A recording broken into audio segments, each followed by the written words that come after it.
Hello and welcome to my channel. Today we're going to be talking about homeschooling in Washington, D.C., the District of Columbia, and I'm going to be covering many things, so hopefully I get it all in here. How to comply with the District of Columbia's homeschool law. Well, you have to make sure you have the required qualifications according to the HSLDA org. And you can join and become a member, and they can help you if you're going to have legal problems or anything like that, or if you have legal questions. It says you have to have a high school diploma or its equivalent to homeschool, and if you do not, you may petition the office of OSSE for a waiver by providing evidence of your ability to provide a thorough, regular homeschool. Members of the HSLDA may contact us or seek assistance for a waiver. You have to notify the District of Columbia Office of State Superintendent of Education, and you have to fill out a certain form. It has to be filed 15 days before you officially begin homeschooling, and every year after by August 15th. And it must be accompanied by your high school diploma or GED unless you can't locate it. And then you put a cover letter stating that you have one, but you're not able to locate it. And if you don't file by August 15th, then if you're a member of the HSLDA member, you can contact them to let them know to get specific advice on your situation. You have to teach your children thoroughly and regularly. So you have to give them regular instruction of sufficient duration to implement a homeschool program. It doesn't mean you have to homeschool families must provide the same hours of instructions, take vacations at the same time, or teach your children for the same number of hours as public schools, but they should provide instruction during the period of the year when the public schools are in session.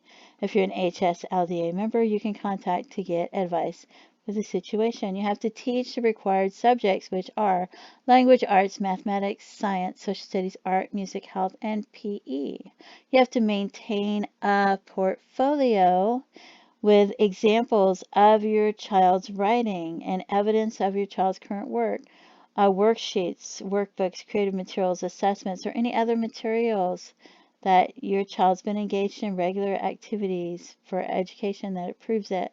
And you have to maintain it for a year. And it should be, they'll review it if there's a reason to believe that a regular and thorough education is not being provided. And if that happens, contact your HSLDA.org if you're a member. They may request to review your child's portfolio up to 2 times a year. And they would make the request in writing, and it must be held at a time and place that's agreeable to you and the OSSE. So while testing is not mandatory, you can get tested. You can have your child tested without any charge in the public school sponsored testing in your residential school district, which I think is awesome. A lot of homeschool children end up scoring higher than the ones that are in school. So anyway, you can read more about this here. And then this right here is also from the Department of Education, and it's talking about information that you want to put in your portfolio. Listing of books or curriculums used, quarterly reports, report cards, attendance records, calendar of field trips, and other education activities. Make sure that the subject area is clearly identified and dated. Include examples of art projects and extracurricular activities. If you go on field trips, you can get leaflets from there and write the date on it. You can have your child write a paper about what they enjoyed the most about the field trip or what they learned on the field trip, and you can put that in there with the pamphlet and have them write the date on it so that you have the date that they went on the field trip, and that would be included as well in your portfolio so that you could show that you went on the field trip. And this right here as a website, like if you've never homeschooled before or you're not sure what to include on one of the pages of your portfolio, you can take a page or several pages if you have a lot of things to utilize in your homeschooling and put the books that you can list the books that your child's going to be using in their homeschooling. You can get workbooks sometimes at the thrift store or on eBay and places like that. General homeschooling supplies, and you could put that as, and then you could list the general homeschooling supplies that you have. And here's examples: literature, novels, books, things they're going to be reading aloud. There's a lot of literature for free on the internet, but the ones you use, you could just put the ones that you're using. Social studies materials and the things that you have that they're going to be using. Art supplies, math manipulatives, science supplies, experiments kits. Sometimes there's science museums where they go and they play with bubbles and magnets and things like that. Guided instruction if they're in the YMCA and they're taking swimming lessons or things like that. Those are piano instruction, anything like that. That's music, or PE for the swimming lessons is PE, piano music is music. So field trips, when they go on field trips, and there's so many different places they can go on field trips. You might want to go to the hospital if you can get someone to take them around and talk to different people. If you can get a tour with your child, telling them that you're homeschooling, so you can find out the different classes they took to get the different jobs and what kind of education they needed. You might could visit with your local veterinarian. You might could visit with a dentist. You might could visit with local entrepreneurs. When I lived in Pittsburgh, we went to McDonald's and they let us watch and learn how to flip burgers and things like that. You can talk to the manager. You can take pictures of your child learning this, or you can have your child write a paper to go with it to put in there. So there's so many ideas for field trips that are educational. Magazine subscriptions and things like that. Um, let's board games. You can list your board games that are educational, like chess sets, categories, Yahtzee, Boggle, anything that's educational, whether it's logical thinking, reasoning, math, spelling, things like that. If they're using it and it's educational, you can put it down. You might want to do it for at the end of the day on Friday, just have a board game day. So, community school courses, if they've got a local museum or somewhere that teaches art classes for free once a week that you're taking, you could take them there. You can take a picture of what they made and put it in there if you like. Um, There's if they're taking martial arts or yoga or something like that, you can list that as well. So there's some great ideas. You can also list the different things they're going to be using, the websites on the internet, the name of it or whatever. You can throw that in there as well. And then here's the way we did it one year. We were in a hurry and we started homeschooling last minute because the student was behind in their reading. And they went up 5 or 6 levels in one year at home, whereas they were only going up 2 levels in a year at school. So we had to get them up to their reading when they moved and with us to their reading level. So we would put day one because we had to school for so many days a year, and it was easier for me to put day one, day two, day three every day instead of trying to count it up at the end. And then I would put the date, and then I would put what they did. And this is just an idea, and you can use it, and you could take it and run with it and probably make it so much better because I was often in a hurry and just writing it down. And I didn't have to put 8 to 8:45 because the next subject obviously started at 8:45. So I just could have put the time they started, and I could have put math, find the number greater than less than, and I'll scroll along and you can see some of the things I put. It was different things where she listened to a story or watched a video about something and we had discussion. I made notes like she needs to try to read the poem, The Tongue Twister, a few more times over the next week. So it's good to have notes like that while you're doing that. But like I said, we just put here's health and music, and this was in a lot of this was done in all-in-one-homeschool.com, which is absolutely free. And it has a lot of things, and it does have Bible, but that's one we had to add to it, which was still free, but it wasn't in her daily things. We would go on the site to look it up to do it. And you can see I didn't write the subject, so you can write the subject because you want the subject to be clear. But this is just some ideas because I know you're probably looking for ideas on how to do your portfolio. And this is just an idea. This was just an easy way. I would email this to myself. I put it in a free Word document and then I would email the Word document to myself in case my computer crashed so that I didn't lose it. And that way it was on the internet in my email as well as on my computer. So this is just some ideas for things if you need it. So, and they had music and they had health and things like that for free. And we're going to cover the different websites that have things you can do as well. So we will do that now. So let's see. Oh, this is a free printable calendar you can get online. You can put an X in the box or highlight it so that you can mark the different days that you had school with your student. And you can put the time up in the upper left or upper right hand corner that you had schooling. And then you have an easy attendance record. And then there's Khan Academy. And Khan Academy is a free curriculum for everybody everywhere. And it goes from pre-kindergarten all the way up to some college classes.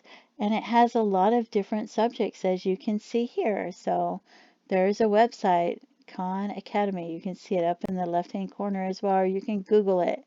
And then there is allinonehomeschool.com, easy peasy.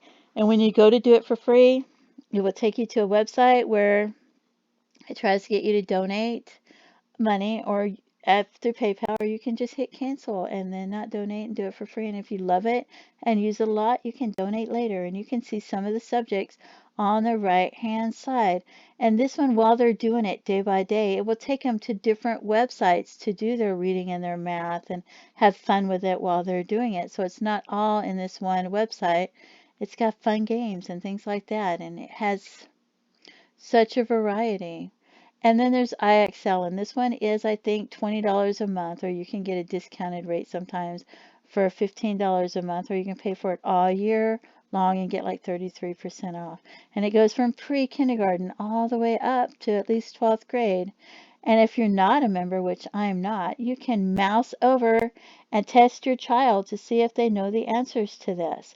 You could have them write down the answers and number it, so that they can do it without even joining it or as a test. So, and then there's Extramath.com, which is not free anymore, but it looks like it's $2 per student with, I think it gives them 12 months.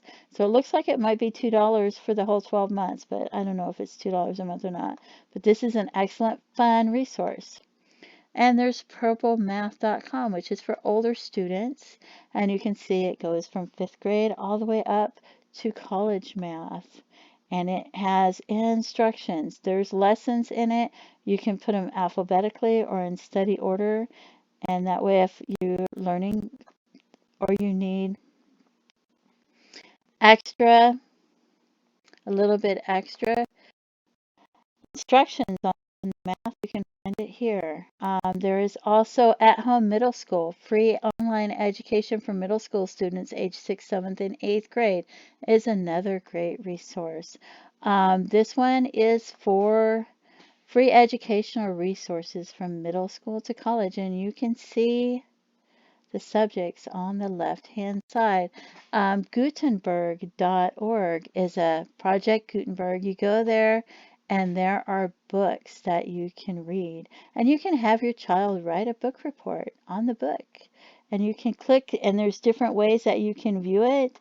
If you just want to read it like this, there's the book right there. So you don't even have to leave the house to find books. And they have a lot of books at this website. And then there's this one as well. And this one also has a lot of books. And you can see the website at the upper left-hand corner, or you can Google the name of it, International Children's Digital Library, University of Maryland. And this one has thousands of books. I mean, I think it's like over 4,000, and you can open them. And some of them have the same name, but they might have came out a different year or so. And you can click on a book. And like we'll do Three Little Kittens because that's an easy one. Click on how I want to read it, and then I can click on the cover, or I can go to the first page, and in the upper right hand corner I can easily turn the page just by clicking that. Some of them have a lot of pages, but you can see which ones are blank pages and skip through it if they have blank pages, and open the page where you want to. so many books here, and like thousands of books, and you don't even have to leave your house if you have the internet at home. So,